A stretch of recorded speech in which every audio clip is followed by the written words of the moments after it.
পৰিপ্ৰেক্ষিতে দেখা গৈছে যিটো সমাগত লোকসভা নিৰ্বাচন আৰু এই লোকসভা নিৰ্বাচনৰ কোকৰাঝাৰ সংসদীয় সমষ্টিলৈ ব্যস্ত হৈ পৰিছে প্ৰমোদ বড়ো আৰু আমি তেওঁৰ মনৰ কথা জানিম যে এই নিৰ্বাচনত আপোনালোকে এটা সমৰ্থন দিছে যে আপোনাৰ প্ৰাৰ্থী উৰ্খাগৰ ইউজি ব্ৰহ্মৰ ফলাফল কেনেকুৱা হ'ব বুলি আপুনি আশা কৰে? চব ইউজি ব্ৰহ্ম মোৰ প্ৰাৰ্থী নহয়, সেইটো UPPL তেখেতক প্ৰাৰ্থী হিচাপে থিয় কৰাইছে আৰু আমি সমৰ্থন দিছোঁ। গতিকে সেইটো কোকৰাঝাৰ সমষ্টিৰ ৰাইজৰ প্ৰাৰ্থী আৰু এইবাৰ ইউজি ব্ৰহ্ম জিকাটো প্ৰায় নিশ্চিত বুলি আমি ভাবিছোঁ। এইকাৰণে ভাবিছোঁ যে ৰাইজে আগতকৈ বহুত স্বতঃস্ফূৰ্তভাৱে ওলাই আহিছে। অকল বড়োসকল নহয়, বিভিন্ন জাতি জনগোষ্ঠীৰ ৰাইজ ইতিমধ্যে ওলাই আহিছে। আৰু যোৱাকালি আপোনালোকে দেখিছে যিটো নমিনেশ্যন ৰেলী হৈছে, সেইটো কোনোবা কৈছে যে ভাৰতবৰ্ষতে এনেকুৱা ৰেলী দেখা নাই বুলি পেলাই। গতিকে ৰাইজে যিটো হিল দল ভাঙি ওলাই আহিছে, গতিকে আমি আশা কৰিছোঁ। আৰু ইতিমধ্যে 15 বছৰীয়া 17 বছৰীয়া হাগ্ৰামা শাসন, য'ত নেকি ৰাইজৰ কোনো উন্নয়ন নাই, ৰাইজক কোনো বিশ্বাসত লৈ পেলাই মৰম স্নেহ সন্মান দি পেলাই লিডাৰশ্বিপটো দিব পৰা নাই, খালি সদায় ভেটিগ্ৰস্ত কৰি পেলাই তেখেতে ভেটি প্ৰদৰ্শন কৰি পেলাই অহংকাৰী কথাবিলাক কৈ পেলাই তেখেতে ৰাইজক মানে শাসন কৰি আহিছে, বিভাজনৰ ৰাজনীতি কৰি আহিছে। এই কথাবিলাক ৰাইজে অতিষ্ঠ হৈ গৈছে আৰু চবেই কৈছে যে জাতি জনগোষ্ঠীৰ কথা নাই, হাগ্ৰামা মহিলাৰ যিটো শাসন এইটো পৰিৱৰ্তন কৰিব লাগে। BPFৰ হৈ কিছুমান ভাল নেতা আছে, সেই নেতাবিলাকক হাগ্ৰামা মহিলাৰ যিটো অহংকাৰ, হাগ্ৰামা মহিলাৰ যিটো মানে ডিক্টেটৰশ্বিপ কেৰেক্টাৰ, সেইটো ডমিনেট কৰি ৰাখিছে। গতিকে সেই সকলে 15 বছৰ ডমিনেট হোৱাৰ পিছত আজি ওলাই আহিব পৰা নাই BPFৰ যিটো ভাল নেতা। গতিকে আজি ৰাইজে ভাবিছে যে এইটো পৰিৱৰ্তন আনিব লাগিব। আনপিনেদি একে সময়তে যে হীৰা শৰণীয়া ডাঙৰীয়া যি 5 বছৰৰ যিটো দেখুৱালে, কোনো উন্নয়নৰ কথা নাই, কোনো আঁচনিৰ কথা নাই।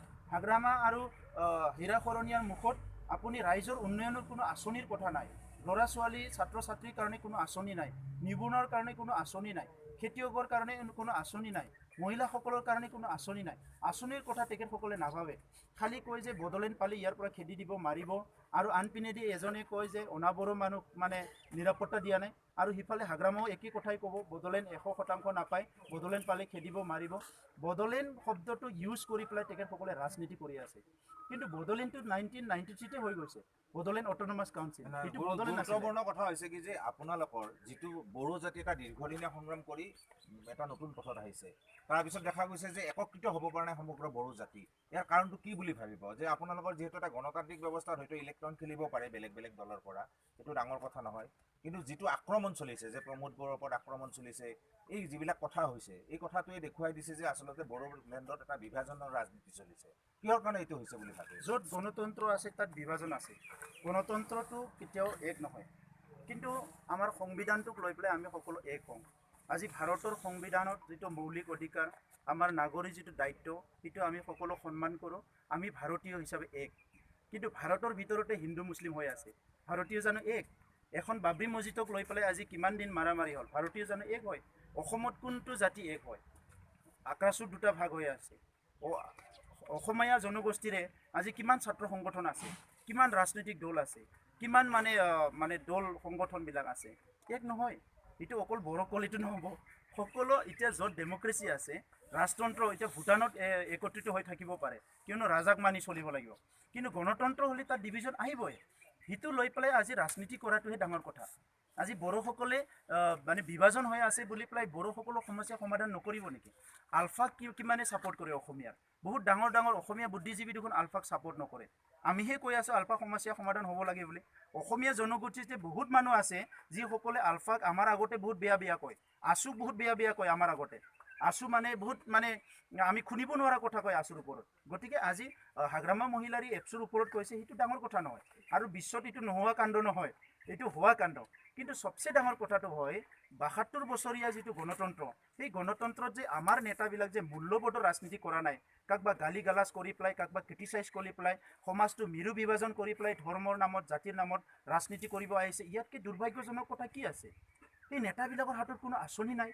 আঁচনি লৈ পেলাই আপুনি ৰাজনীতি কৰক, উন্নয়নৰ কথা লৈ পেলাই ৰাজনীতি কৰক, সমস্যা সমাধানৰ কথা লৈ পেলাই ৰাজনীতি কৰক।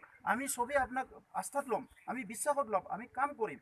কিন্তু ইফালে হাগ্ৰামা মহিলাৰী ডাঙৰীয়া ভীতিগ্ৰস্ত কৰা, মানুহক দাবী ধমকি দি পেলাই, টকা পইচা দি পেলাই ৰাজনীতি কৰা, আনপিনে হীৰা শৰণীয়াই বড়োবিলাকক মানে ভয় খোৱা, এনেকুৱা কৰি দিছে হীৰা শৰণীয়াই যে বড়োবিলাক পৃথিৱীত চবচে ভয়ংকৰ মানে জাতি, মানে এইটো মানে ৰাতিপুৱা গধূলি মানুহ মাৰি ভাল পায়, চাহতো আমি মানুহৰ মাংস খাওঁ, মানে ভাতৰ লগতো মানুহৰ মাংস খাওঁ, টেষ্ট নহ'লে আমি থাকিব নোৱাৰোঁ, এনেকুৱা কৰি পেলাইছে।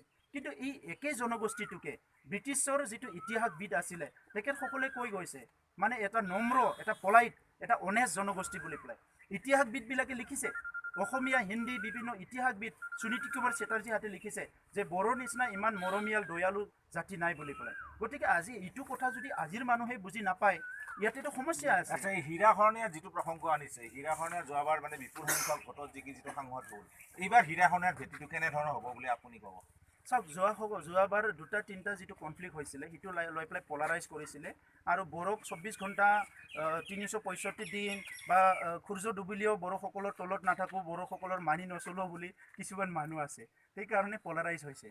তো সেই জনগোষ্ঠীবিলাকক মই দেখা পাইছোঁ, এতিয়া বুজি পাইছোঁ, যিসকলে ভাবিছে যে সেই কছাৰীবিলাকৰ তলত থাকিমনে, কছাৰীবিলাকৰ ইমান দাদাগিৰি, এই কথাবিলাক যোনে ভাবিছে সেই মানুহবিলাক চব ভোট দিছে। কিন্তু আমি সকলোকো একে সন্মানেৰে চাওঁ, সেই আদিবাসী হওক, গোৰ্খাই হওক, অসমীয়াই হওক, সকলো আমি বড়ো ভাষা যিমান ভাল পাওঁ অসমীয়া ভাষাও ইমান ভাল পাওঁ, বড়ো বৈশাগু গীতটো যিমান ভাল পাওঁ অসমীয়া বিহুও ইমানেই শুনো আমি। গতিকে আজি আমাৰ যদি বাথৌ ধৰ্ম আছে, আমি শংকৰদেৱকো মানো। গতিকে ইয়াত যিবিলাকে সমাজক মেৰু বিভাজন কৰিব বিচাৰিছে তেখেতসকলকে যদি নেতা বাছি লয়, আৰু যিসকলে সমাজখন বান্ধি পেলাই শান্তি সম্প্ৰীতি মৰম স্নেহ বিশ্বাস লৈ পেলাই সকলোকে সসন্মানে জীয়াই থকাৰ এটা পৰিৱেশ সৃষ্টি কৰিব বিচাৰিছে, অস্ত্ৰ আৰু হিংসামুক্ত সমাজ গঢ়িব বিচাৰিছে, সেই সকলোকে যদি ভৰি দি মোহাৰি পেলাব বিচাৰে, সমাজখন কোনপিনে গতি কৰি আছে আপোনালোকে ভাবি চাওক। আৰু অসমৰ ৰাইজক মই সেইটোকে ক'ব বিচাৰিছোঁ, কোকৰাঝাৰ সমষ্টিটো একমাত্ৰ সমষ্টি য'ত নেকি আগৰ সময়বিলাকত বহুত হিংসা হৈ গৈছে, বহুত মানে ভাইলেঞ্চ হৈ গৈছে। গতিকে এতিয়া সময় আহিছে চবেই একত্ৰিত হ'ব লাগে। আৰু আপোনালোকক মিডিয়াকো মই আপিল কৰিছোঁ যে যোগাত্মক নিউজবিলাক কৰক, আৰু যিসকলে সমাজৰ কাম কৰিব তেখেতসকলক হাইলাইট কৰক। কালি আমাৰ ৰেলী হৈছে, ইমান ডাঙৰ ৰেলী, ফেচবুক টুইটাৰ চবতো শ্বেয়াৰ হৈছে, চবেই কৈছে যে আমাক চবেই কংগ্ৰেচুলেশ্যন দিছে, কিন্তু কিছুমান মিডিয়াত অসমত 2 লাইনো অহা নাই। এটা গুৰুত্বপূৰ্ণ কথা আপুনি উত্থাপন কৰিছে যে যিটো আপুনি কৈছে যিটো কনচেপ্ট অবড়ো, এই যিটো অবড়ো কনচেপ্ট, যিটো মুষ্টিমীয় অবড়ো মানুহে ছাপোৰ্ট নকৰে, কিন্তু এটা ভুল ব্যাখ্যা দিয়া হৈছে যে অবড়ো বড়ো। গতিকে এই যিটো অবড়ো কনচেপ্টটো, এই আপোনাৰ যিটো BTAত মেইনলি দেখা গৈছে, বাকী অঞ্চলত নাই, এই অবড়ো কনচেপ্টটো নোহোৱাৰ কাৰণে আপোনালোকে এপছুৰ তৰফৰ পৰা কিবা বিশেষ ধৰণৰ উদ্যোগ ল'ব নেকি? এইটো গুৰুত্বপূৰ্ণ কথা। উদ্যোগ ল'ব আৰু লৈ আছোঁ, আৰু সেই উদ্যোগ লোৱাটো কাকবা আপেল এটা কিনি দি পেলাই অসমীয়া মানুহ খুৱাই পেলাই আজিৰ পৰা আমি ভাই ভাই বুলিতো ক'ব নোৱাৰোঁ, সেইটো অনুভূতি হ'ব। আজি অসমীয়াই অসমতে সুৰক্ষিত নহয় বুলি কৈ আছে, যে আমাক মানে বাংলাদেশী আগ্ৰাসন, অমুক আগ্ৰাসন, সেইকাৰণে আমি অসমীয়া সুৰক্ষিত নহয় বুলি কোৱাৰ কাৰণে আমিও অসমীয়াৰ যুদ্ধত আমিও ছাপোৰ্ট দিছোঁ, অসমৰ সংগ্ৰামত আমিও ছাপোৰ্ট দিছোঁ। গতিকে আজি বড়োসকলৰ দুখ দুৰ্যোগতো অসমীয়াসকলে ছাপোৰ্ট দিব লাগিব। কিন্তু এনেকুৱা নহ'বগৈ যে কি মই আজি বড়োবিলাকক বেয়া পাই আছে, মই এটা ভাল এটা মালভোগ কল কিনি দিওঁ, আজিৰ পৰা শেষ হৈ গ'ল, সেইটো নহয়। যোনে আজি এইটো বিভাজন কৰিব বিচাৰিছে, আমাৰ সাতাম পৰখীয়া যিটো আমাৰ যিটো সম্বন্ধ, আজান ফকীৰৰ দিনৰ পৰা যিটো সম্পৰ্ক, সেই সময়ৰ বিষ্ণু ৰাভাৰ দিনৰ পৰা যিটো সম্পৰ্ক, সেই আগৰ সম্পৰ্কবিলাক আমি অটুট ৰাখিব লাগিব, কণ্টিনিউ কৰিব লাগিব। আৰু সেইটো যোনে ভাঙাব আহিছে, সেই মানুহকে যদি বিপুল ভোটত ভোট দি জিকায়, বড়ো অনাবড়ো সম্পৰ্ক ক'ত ভাল হ'ব? বড়োটো এটাই চিট আছে, মই আপোনাক ক'ব বিচাৰিছোঁ, 14টা পাৰ্লিয়ামেণ্ট চিটত এটাই চিটত বড়োবিলাকে জিকিবলৈ আশা কৰে, সেইটো হ'ল কোকৰাঝাৰ চিট। আৰু সিটোকে যদি কোনোবাই যদি বড়োসকলে ইথনিক ক্লিনচিং কৰিব, বড়োসকলে মাৰিব কাটিব বুলি চবেই লগ লাগি টিভি মিডিয়াটো সিটোকে বজাই পেলাই যদি বড়োৰ এটা MP মানে ভাৰতৰ সংসদত যাব লগাটো নিক্ষেপ কৰে, তাত বড়ো অনাবড়োৰ মানে ৰিলেশ্যনটো কেনেকৈ ভাল থাকিব? গতিকে আমি গিভ এণ্ড টেক কৰিব লাগিব। আমি যদি অসমৰ 13টা সমষ্টিত অনাবড়ো মানুহকে ভোট দিছোঁ, যে এটা সমষ্টিত বড়ো মানুহ কিয় ভোট দিব নোৱাৰে? আৰু ইয়াৰ ভিতৰত এজন ভাল বড়ো ব্যক্তিক ভোট দি পেলাই জিকাব নোৱাৰে কিয়? এই কথাবিলাক আপোনালোকেও ভাবি চাওকচোন। চ' মই এজন ব্যক্তি হিচাপে প্ৰথমতে মই বড়ো মাতৃৰ জন্ম পোৱা এজন বড়ো সন্তান, দ্বিতীয়তে অসমত থকা মই এজন ব্যক্তি, ভাৰতৰ এজন ব্যক্তি, আৰু ভাৰতৰ নাগৰিক হিচাপে মই সকলোকে আপিল কৰোঁ যে আমাৰ যিটো সৌন্দৰ্য গণতন্ত্ৰ, আমি সকলো ফূৰ্তিৰে ভোট দিব পাব লাগে, নিজৰ অধিকাৰ, সেইটো কোনো প্ৰেছাৰত যাতে ভোট দিব লগা নহয়, ইয়াত কোনো পইচা টকা বন্দুক বাৰুদৰ যাতে প্ৰচলন নহয়। আমাৰ ভয় লাগিছে, হীৰাখৰণীয়া সদায় বন্দুকৰ কথাই কৈ আছে, ৰাতিপুৱা গধূলি বন্দুকৰ কথাই কয়, হাগ্ৰামা মহিলাৰীও কয় যে ঠিক হ'লে ঠিক, ঠিক নহ'লে কিন্তু চাবা। এইটো নহয়, আমি ইয়াতে সকলো ফূৰ্তি পাব লাগে। যোৱাকালি দেখা পাইছে হাগ্ৰামাই যুদ্ধ, এইটো এতিয়া ডাঙৰ যুদ্ধ, NDB এপছু আৰু আমাৰ লগত যুদ্ধ, এইটো কি যুদ্ধ হ'ল? 72 বছৰে কথা হৈছে যে আমাৰ সৰব নেতা প্ৰমোদ বড়োক সকলোৱে জানে যে এটা মানে আকৰ্ষণীয় নেতা বুলি ক'লেও ভুল নহয়। এই প্ৰমোদ বড়োক কেতিয়া ৰাইজে সক্ৰিয় ৰাজনীতিত দেখা পাব? চাওক, মই নেতা নহয়, মই এজন ব্যক্তি হয়, এটা দৰিদ্ৰ পৰিয়ালত মানে বহুত মোৰ দেউতা মদ ভাঙেৰে পীড়ি থকা আছিলে। এনেকুৱা এটা পৰিয়ালত মানে জন্ম পোৱা মই এজন ব্যক্তি, আৰু মই নিজৰ জাতিক ভাল পাওঁ, আৰু অইন জাতি জনগোষ্ঠী সকলো ধৰ্মৰ মানুহকো ভাল পাওঁ। সকলো আগবাঢ়ি যোৱাটো মই বিচাৰোঁ। কোনো মানুহ অকাল মৃত্যু হ'ব নালাগে, কোনো হিংসাৰ গৰাহত পৰিব নালাগে, কাৰো ওপৰত অন্যায় অত্যাচাৰ হ'ব নালাগে, কৰাপশ্যন হ'ব নালাগে।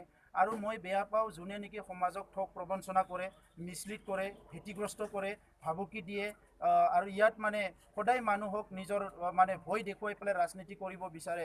এনেকুৱা মানুহবিলাকৰ মই শত্ৰু, আৰু সদায় মই ইহঁতক চেলেঞ্জ কৰি যাম। নহয়, আপোনাক প্ৰশ্ন সুধিছে আপুনি সক্ৰিয় ৰাজনীতিলৈ কেতিয়া আহিব, এইটো আপুনি চিধাকে ক'লে। সেইটো পৰিৱেশে ক'ব, পৰিৱেশে ক'ব। মোৰ দেউতাই কৈ গৈছে যে চাকৰি, চাকৰ আৰু ৰাজভোগ, এই তিনিটাক এৰাই পেলাই কেনেকৈ জীৱনটো চলাব পাৰে চেষ্টা কৰা বুলি কৈ গৈছে। মোৰ দেউতা এতিয়া নাই আমাৰ মাজত। তেখেতে বহুত মানে নিচা খাই থকা মানুহ আছিলে, কিন্তু মোক তেখেতে যোৱাৰ আগতে এটা কথা কৈ গৈছে যে তোক এটা কথা কৈ যাওঁ যে ৰাজভোগ, চাকৰি আৰু চাকৰ, এই তিনিটা বস্তু এৰাই পেলাই ভালকৈ চলিব চেষ্টা কৰিবি বুলি কৈছে। গতিকে আজিলৈকে মই চাকৰিও পোৱা নাই, বা বিচাৰিছিলোঁ পাইছিলোঁ, মই কৰা নাই। মই আজিলৈকে চাকৰো হোৱা নাই, হাজিৰা কামলা কৰিছোঁ, কিন্তু চাকৰ থকা নাই ক'তো, আৰু ৰাজভোগৰ পিছত মই যাব বিচৰা নাই।